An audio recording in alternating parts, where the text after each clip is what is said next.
Hello students, आज की इस वीडियो में हम पास्ट इंडेफिनिट टेंस के बारे में जानेंगे। तो चलिए शुरू करते हैं। सबसे पहला आता है पहचान।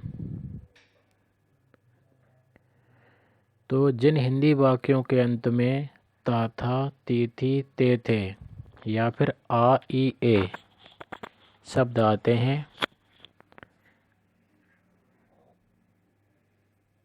वहाँ पर पास्ट इंडेफिनिट टेंस होता है। जैसे वह गया, मैंने खाना खा लिया, इस तरह के वाक्य इसके अंतर्गत आते हैं। तो टेंस होते हैं 4 प्रकार के। उनमें सबसे पहला प्रकार है आपका एफर्मेटिव सेंटेंस। अच्छा, इस टेंस की आपको हमने पहचान तो बता दी है और इसकी हेल्पिंग वर्ब होती है डिड। ठीक है। अब पहला टाइप्स है सेंटेंस का एफर्मेटिव सेंटेंस। एफर्मेटिव सेंटेंस में हेल्पिंग वर्ब डिड का प्रयोग नहीं किया जाता है, और जब इसका प्रयोग नहीं किया जाता तो मेन वर्ब की सेकंड फॉर्म लगा दी जाती है। तो इसका रूल क्या बनेगा, ये रहा इसका रूल। सबसे पहले आता है सब्जेक्ट, फिर आता है मेन वर्ब की सेकंड फॉर्म और लास्ट में ऑब्जेक्ट। तो एफर्मेटिव के कुछ वाक्य देख लेते हैं।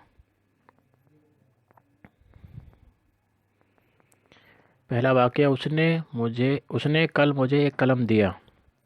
ये वाक्य हमारा एफर्मेटिव है, तो इसमें हेल्पिंग वर्ब डिड का प्रयोग नहीं किया जाएगा और मेन वर्ब का सेकंड फॉर्म का प्रयोग किया जाएगा। तो चलिए सबसे पहले करता, उसने मतलब ही। अब डिड आएगी नहीं, मेन वर्ब की सेकंड फॉर्म। मेन वर्ब क्या है, देना। देना की होती है गिव। गिव की second form gave. He gave, उसने दिया। किसे दिया, मुझे। मी, क्या दिया, एक कलम, ए पेन। कब दिया, कल, यस्टरडे। दूसरा वाक्य, शेर ने एक हिरण को मारा। यह भी अफर्मेटिव है, इसमें हेल्पिंग वर्ब डिड नहीं आएगी, मेन वर्ब की सेकंड फॉर्म का प्रयोग किया जाएगा। तो सबसे पहले सब्जेक्ट करता, शेर, the line. Helping verb did आएगी नहीं, मेन वर्ब है मारना। मारना की होती है किल, यहाँ पे आएगी सेकंड फॉर्म किल्ड। अब बचाइए एक हिरण, तो ए डियर। इस तरह से हम पास्ट इंडेफिनिट टेंस के एफर्मेटिव सेंटेंस को इस तरह बनाएंगे। तो आप इनको देख सकते हैं और समझ सकते हैं। अब आता है, ये हमने आपको एफर्मेटिव के बहुत सारे एग्जांपल्स दे रखे हैं, आप इनको पढ़ लेना। अब आता है नेगेटिव सेंटेंस। नेगेटिव में क्या होता है, डिड का प्रयोग किया जाता है, यानी जो हेल्पिंग वर्ब है डिड, उसका प्रयोग किया जाता है। तो इसका स्ट्रक्चर क्या बनेगा, सबसे पहले सब्जेक्ट, फिर हेल्पिंग वर्ब डिड, फिर नॉट, फिर मेन वर्ब की फर्स्ट फॉर्म। अब नेगेटिव सेंटेंस में मेन वर्ब की फर्स्ट फॉर्म आती है, सेकंड फॉर्म का प्रयोग नहीं किया जाएगा, और अंत में आता है ऑब्जेक्ट।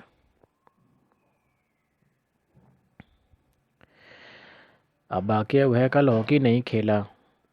सबसे पहले करता, सब्जेक्ट वह है, फिर हेल्पिंग वर्ब डिड, उसके बाद नॉट, मेन वर्ब है खेलना प्ले, फिर क्या है हॉकी, हॉकी कल।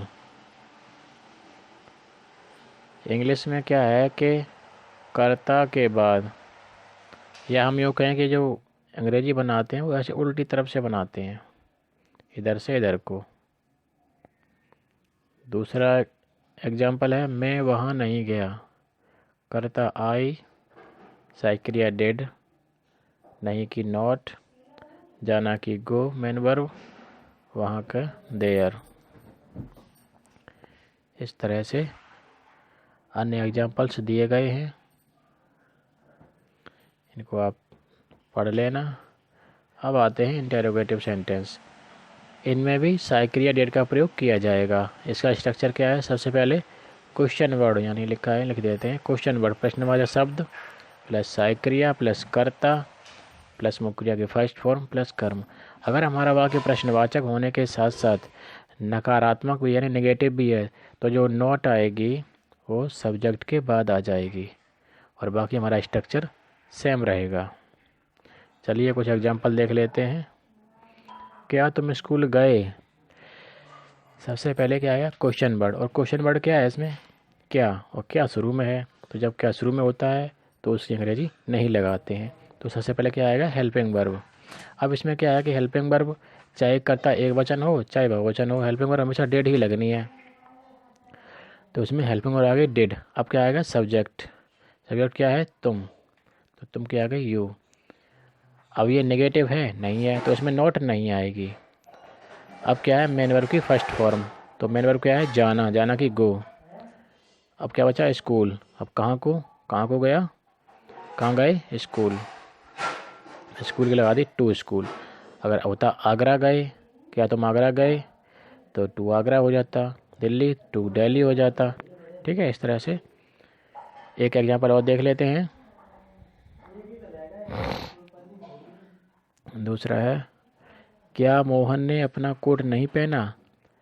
सबसे पहले आएगा क्वेश्चन वर्ड। क्वेश्चन वर्ड क्या, शुरू में अंग्रेजी नहीं आएगी, कहानी ख़त्म। फिर आएगा हेल्पिंग वर्ब। हेल्पिंग वर्ब आती है कर्ता के अनुसार। अब इसमें चाहे कर्ता एक वचन हो चाहे बहुवचन हो, हेल्पिंग वर्ब हमेशा डेड ही आती है टेंस में, पास्ट इंडेफिनिट में। ठीक है, तो हमने डेड लगा दिया। अब आएगा सब्जेक्ट मोहन, और ये नेगेटिव भी है तो नॉट, कर्ता के बाद नॉट आ जाएगा। फिर पहनना की पुट, पुट माने रखना भी होता है, पुट माने पहनना भी होता है, उड़ना भी होता है। फिर क्या है?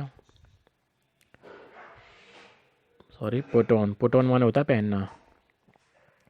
अब क्या बचा? अपना कोट। मोहन का मतलब है ही, और ही के अनुसार अपने की अंग्रेजी आएगी हिज, और लास्ट में कोट। तो क्या वाक्य बना हमारा? Did Mohan not put on his coat. तो ये था आपका प्रश्नवाचक वाक्य। आप इनको देख लेना, समझ लेना। अब ये आता है डबल इंटेरोगेटिव। इसमें कुछ भी नहीं है, बट वही चीज़ है कि जो प्रश्नवाचक शब्द है वो वाक्य के बीच में दिया होगा और आपको उठा के उसकी अंग्रेजी सबसे पहले बना देनी है बस। और बाकी सब हमारा वही नियम है। सबसे पहले प्रश्नवाचक शब्द क्वेश्चन वर्ड, फिर सहायक क्रिया प्लस कर्ता, फिर मुख्य क्रिया की फर्स्ट फॉर्म प्लस कर्म। अगर हमारा वाक्य प्रश्नवाचक होने के साथ साथ नकारात्मक भी है तो नॉट जो है वो कर्ता के बाद लगा देंगे, और बाकी हमारा वही स्ट्रक्चर या रूल चलेगा। आप इनको देख करके हल कर लीजिए।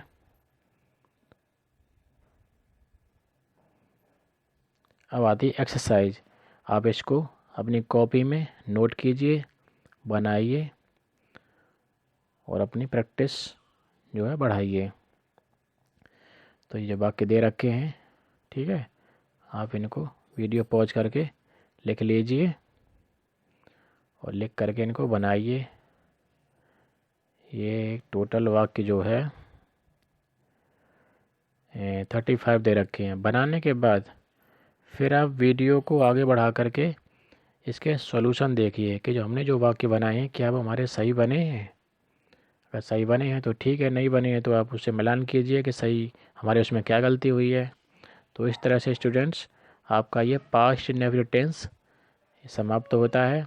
अब अगली वीडियो में हम आपको पास्ट कंटिन्यूअस टेंस के बारे में पढ़ाएंगे। ठीक है, तो आज की वीडियो में इतना ही। धन्यवाद। जय हिंद।